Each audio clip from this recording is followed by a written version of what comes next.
You made a great decision to join In the Trenches with Dave Lapham, brought to you by First Star Logistics, because our guest today is Bengals coach Mark Duffner, a veteran of the National Football League, a veteran of college football. I mean, his football life has been touched by guys like Woody Hayes.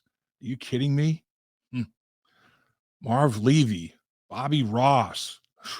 The list goes on. And he's had a very, very impactful career with the Cincinnati Bengals on the defensive side of the football.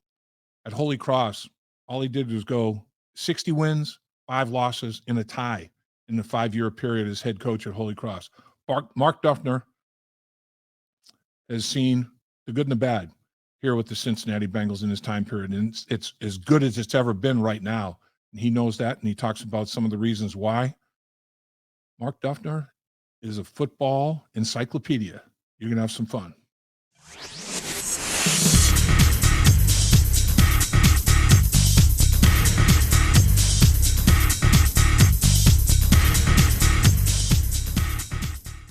Thanks for joining us in the Trenches with Dave Lapham, brought to you by First Star Logistics. As always, we're coming to you from our outstanding studios, and we have the man, an outstanding guest.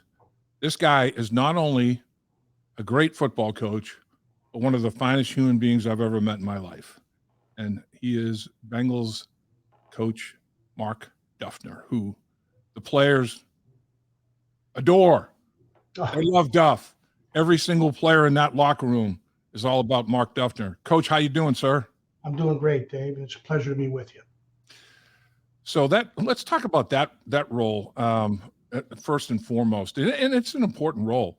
I mean, during the course of the season, a bunch of players, assistant coaches, everybody, it would be unsolicited. They just say, man, you should have heard Duff the night before the game. He was phenomenal. Amidst the message, the humor, the delivery. I mean, it's like, I'd pay for that. I'd pay to watch that performance. He was spectacular. How do you muster that up every week, Coach? How do you get that? How do you get that rolling every single week? Well, first of all, I appreciate when I do have an opportunity, the opportunity given to me by Coach Taylor, if I have a chance to address the team in some fashion.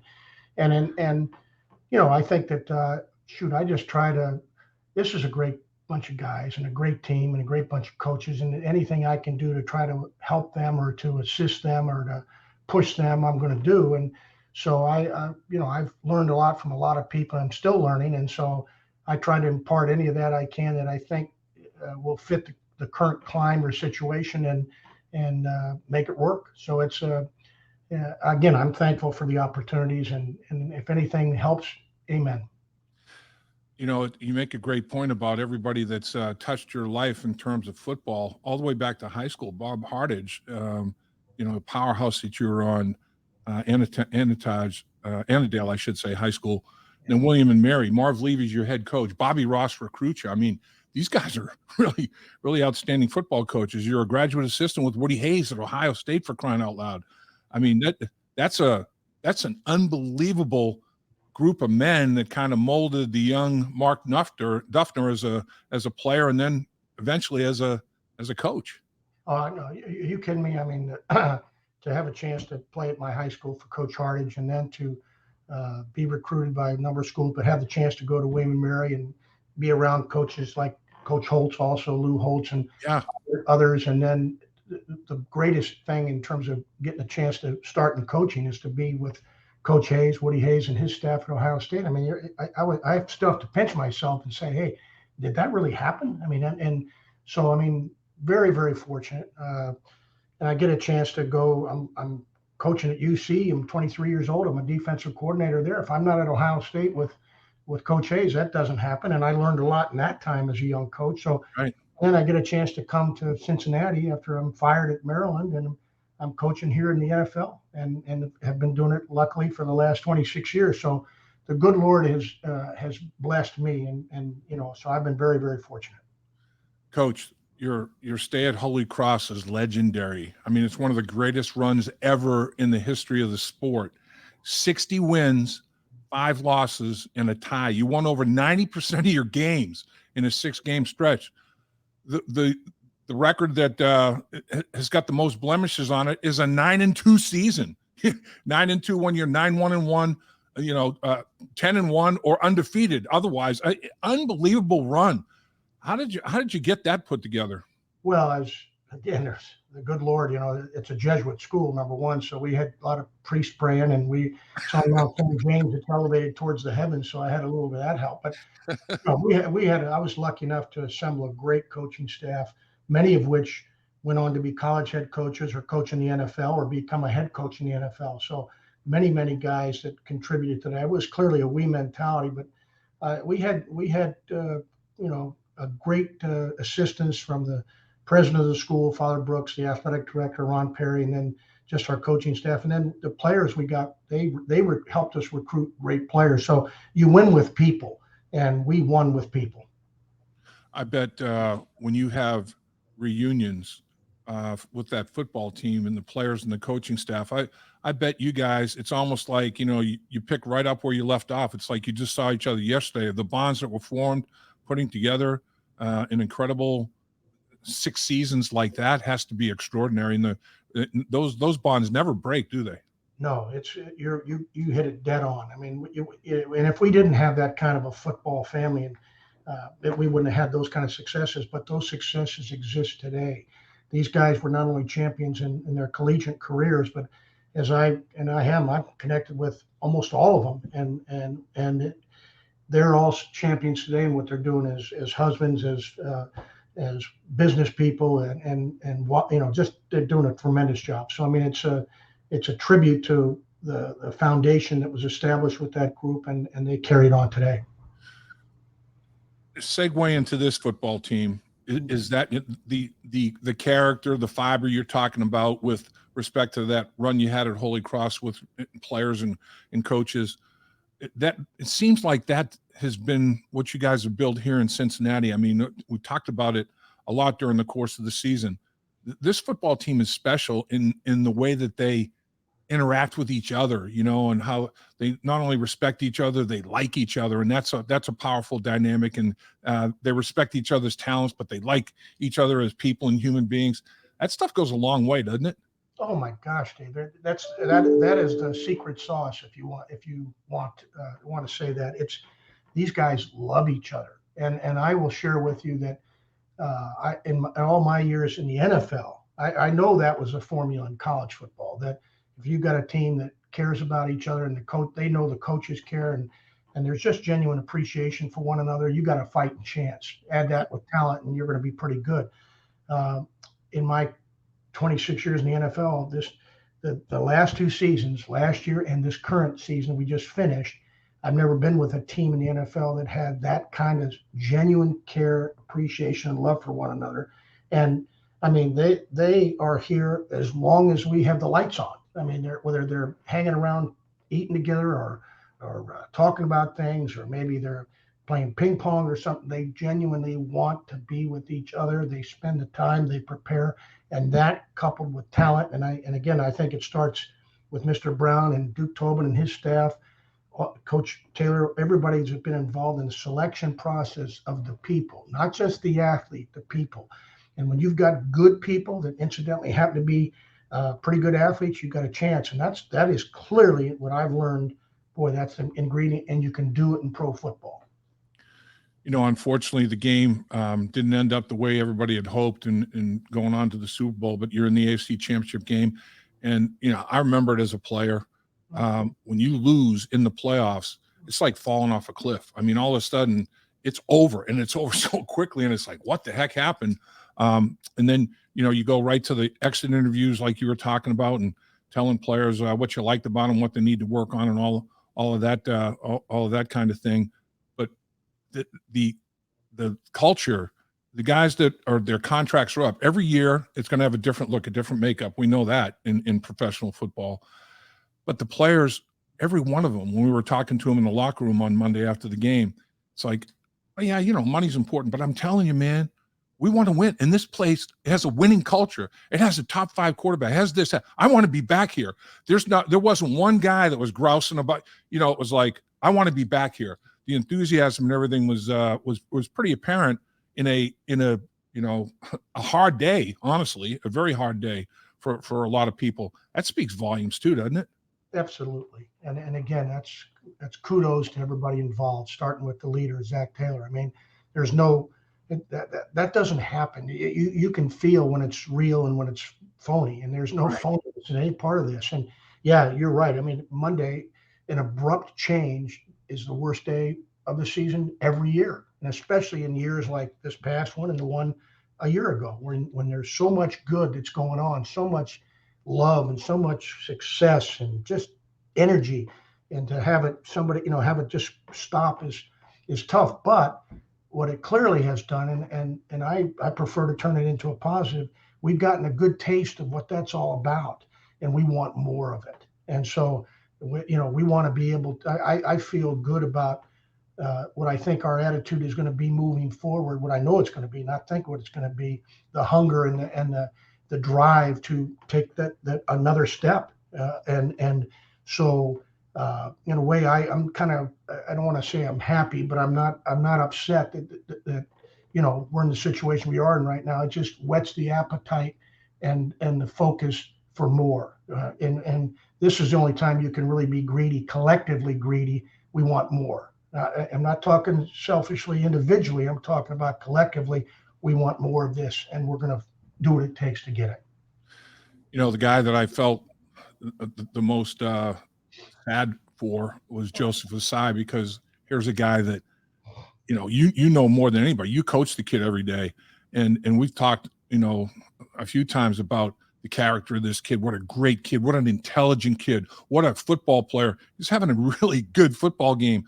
And that that one play, unfortunately, is it's like that's what everybody's going to remember. Everybody's reacting to, and if there's a guy that'll be able to somehow work through it and get over it, I know it's Joseph Asai. But give us insight into your perspective on Joseph Asai and how he handled that and how he played this season and what you think of him. Well, I think a couple of things. One, I think he's a terrific young man, and it starts with that. His makeup, he's a genuine guy. I mean, he's a real man, and he's a guy that puts his body and soul into what he's doing on a daily basis.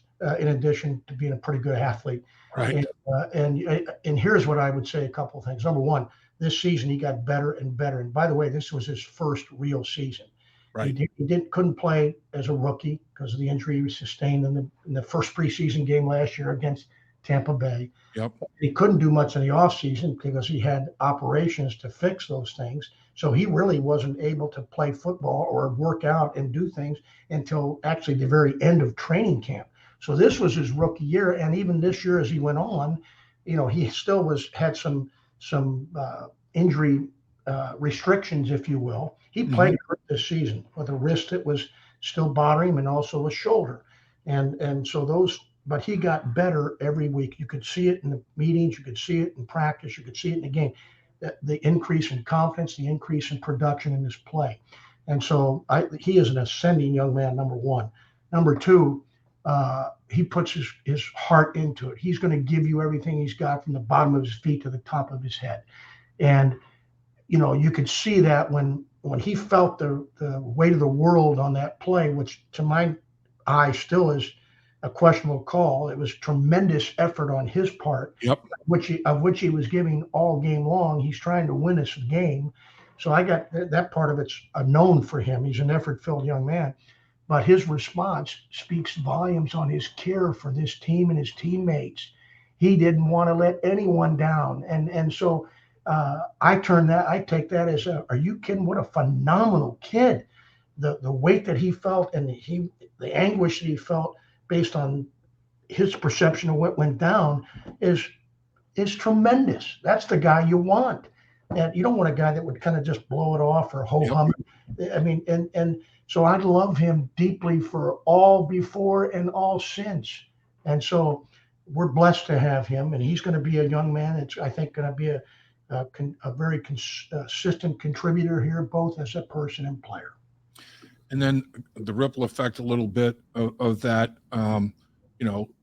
Jermaine Pratt barked at him a little bit emotionally, and right, that happens. I mean, you're in the heat of the battle, and right away though, he got up in front of the entire media like Joseph Asai did. I thought Joseph Asai was like, he stood right up and said, all right, and he was emotional and understandably so, but he faced the music, like a pro's pro.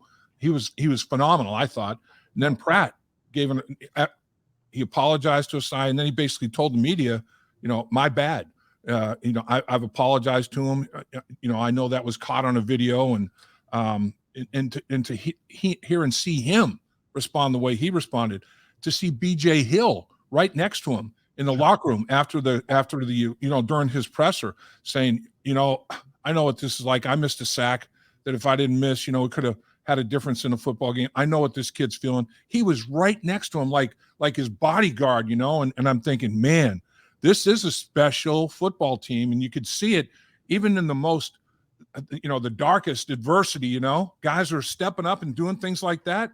That speaks volumes. No, I mean, what else do you need to see?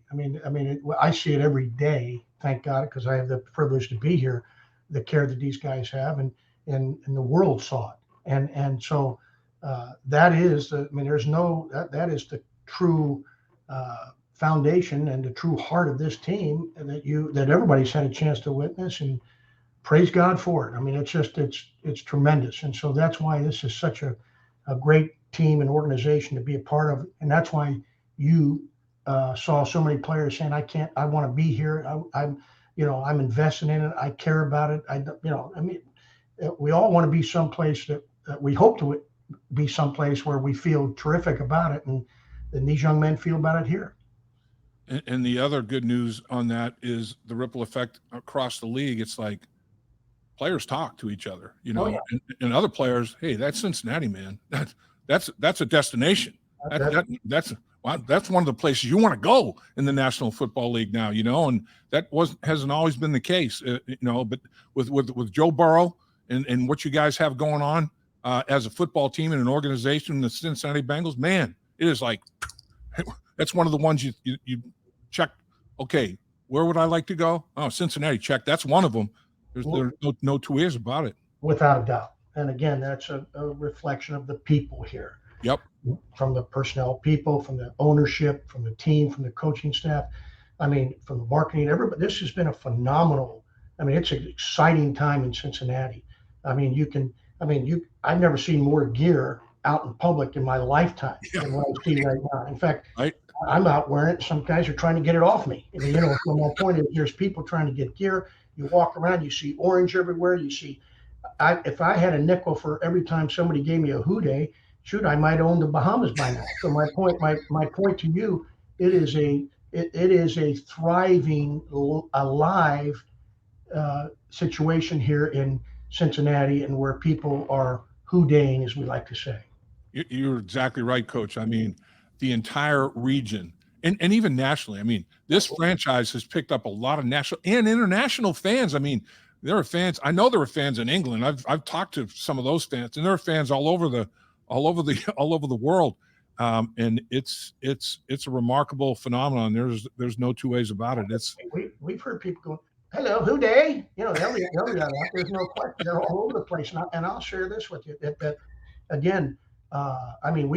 My son is working. He's a naval officer. He's in the D.C. area, wow. And he's in a bar a month ago, and this place is all Cincinnati Bengals. I'm going, you kidding me? I thought it was so blocked from here. This place is packed with Bengals people. You talk about, they'd like to talk about certain teams being America's team.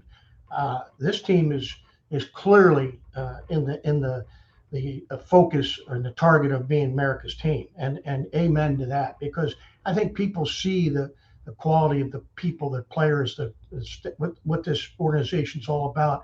And dang it, you want to be around something that's successful and it's fun and it's got juice, and that's what Cincinnati football is right now. Coach, looking at you and talking, and there's just a couple of things.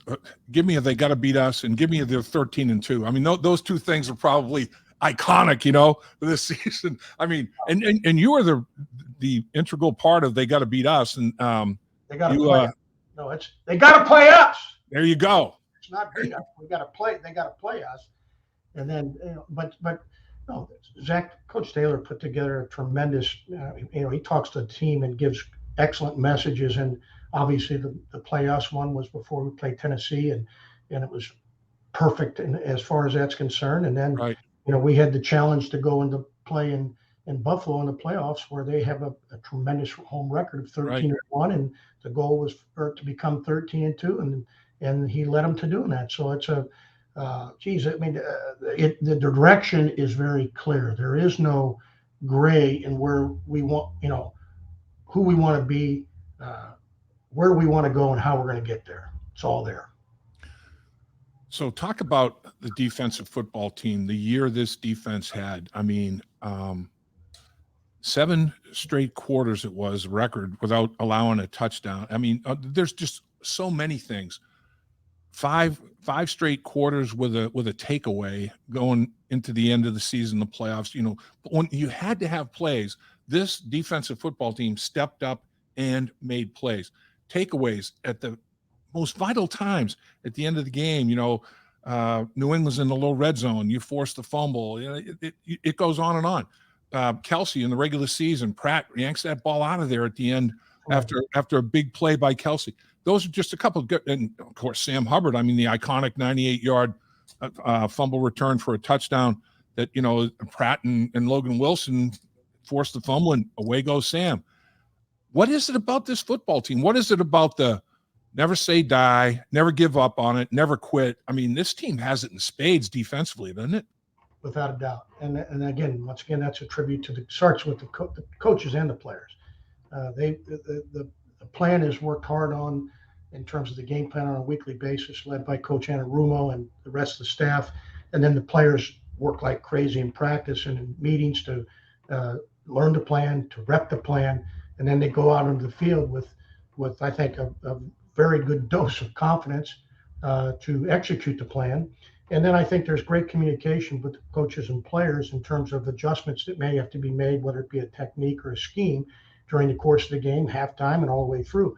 And it's not by accident. These guys practice that way. That's how it works. It's the pathway to execution is paved with repetition. You've got to do it so there's no hesitation. You play instinctively, and these players have bought into that. They're mature.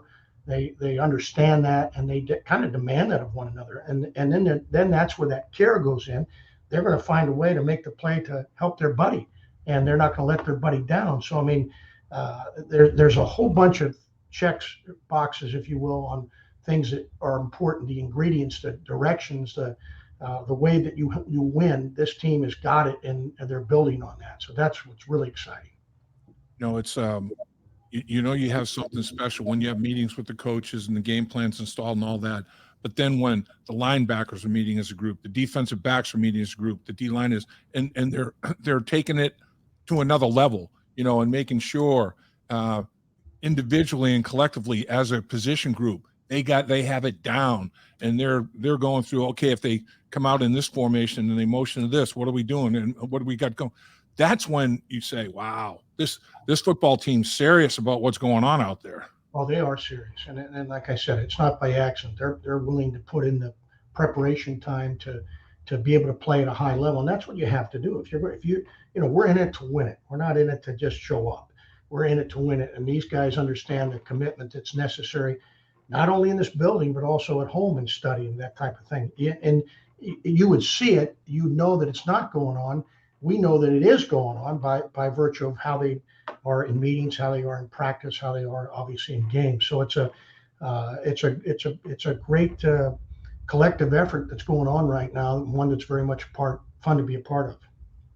So, like we talked about, when an organization and a team has success, people notice around the league, and the construction of the football team in terms of player personnel is going to be different. Sometimes it is as a coaching staff as well. And you mentioned Lou as a defensive coordinator. He's interviewing in Arizona. Brian Callahan's interviewing in Arizona. He had a second interview with the Indianapolis Colts. Brian Callahan did, and deservedly so. I mean, that people are going to, hey, I want a part of that. That's a successful operation. I want a piece of that. Sure. And you've been around this business for a long time, Coach. You understand all the ins and outs of that.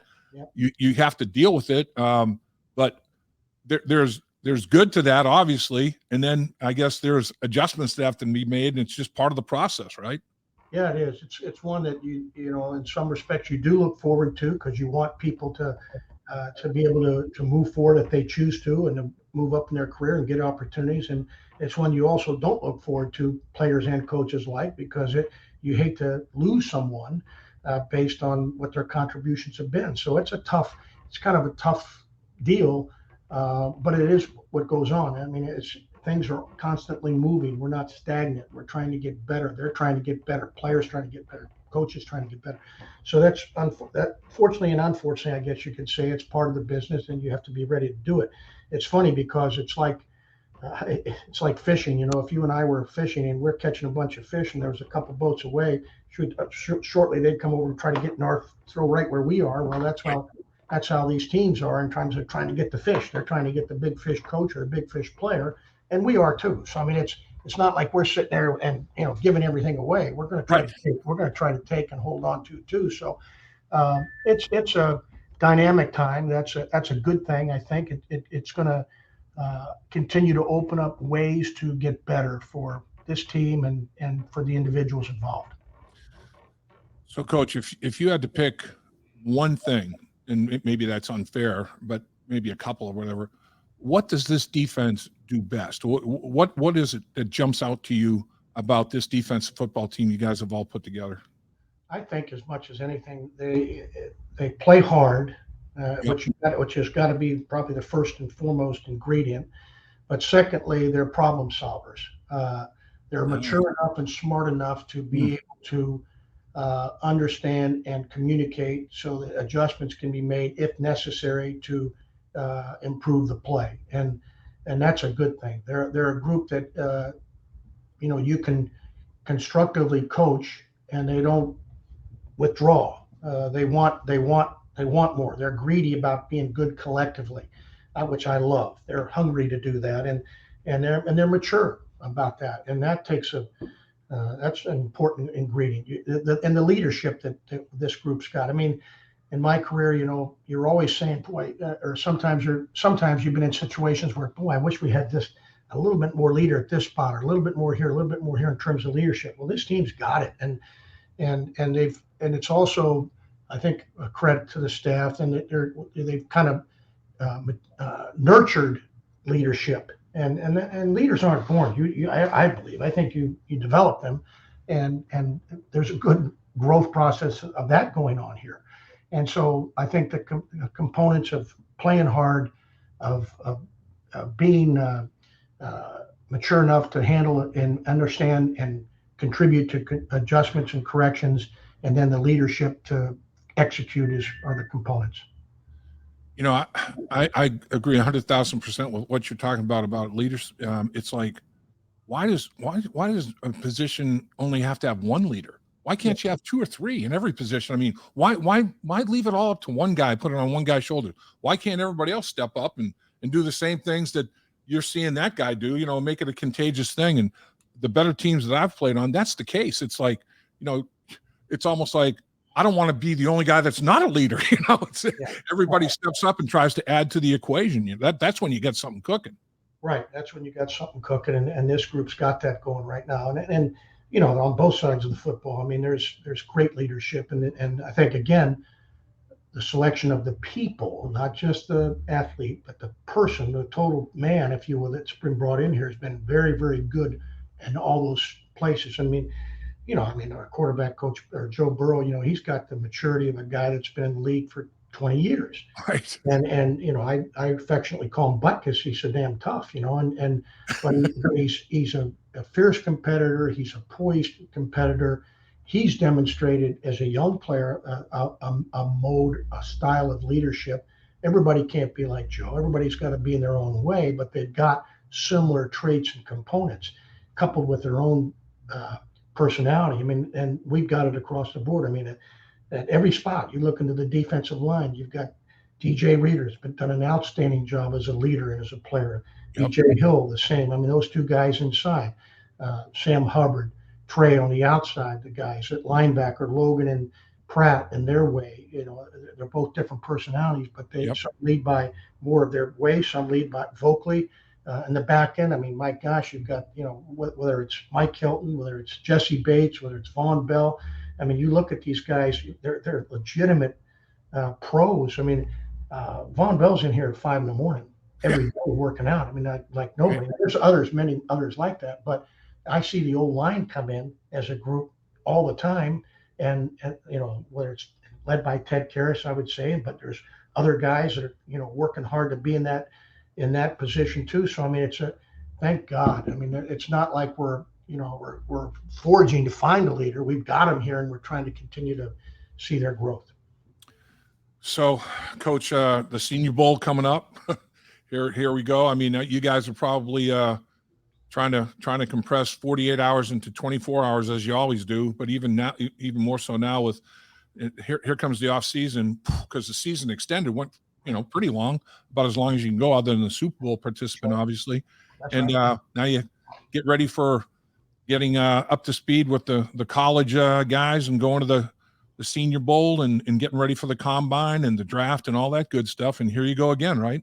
Yeah, no, here you go again. The beauty of participation in the playoffs, though, first and foremost, before we leave that, is that it's continued development. I mean, we've had, these weeks and these game opportunities to continue to develop our current team. They're all getting steeped in more and more experience. And then, as we speak right now, I mean, I've literally got a list of guys that are going to be, that I think are probably going to go to the combine, and then a list of free agents, and so we're starting to finish the critique of this year, and then now shift into evaluation time period, and where this is how you can improve your team. And so we're looking to do that relative to the draft process and also free agency, and that'll go on for the next couple of months. And then once that's assembled, then we get the team back, and it's just a kind of a cyclical year that you're going through right now, heavy into evaluation. Well, Coach, I want to thank you for spending so much time with us. I know you are busy, and to carve the time that you have for us means a lot. And like I said earlier, you're a hell of a man. And in the National Football League, and football in general, is a much better sport because you've been a part of it for as long as you have. It's people like you make the game great, and really, really appreciate you. Well, I appreciate you, and I appreciate the opportunity to be with you, and what you do for football, and certainly Cincinnati Bengal football is unparalleled. We deeply appreciate what you do. You're the heart and you're the soul of this team as far as that's concerned, and nobody could do it any better. So we appreciate you. Coach, you're the best. Thanks very much. Have the best off season you've ever had, and I know you will, because you know what? Your mindset is every single day you have the best day you've ever had. That's Coach Mark Duffner in a nutshell right there. Well, we're trying to do that. Appreciate that very much. Hooday! Hooday! At First Star Logistics, we're a very strict company that really puts the pressure on our employees.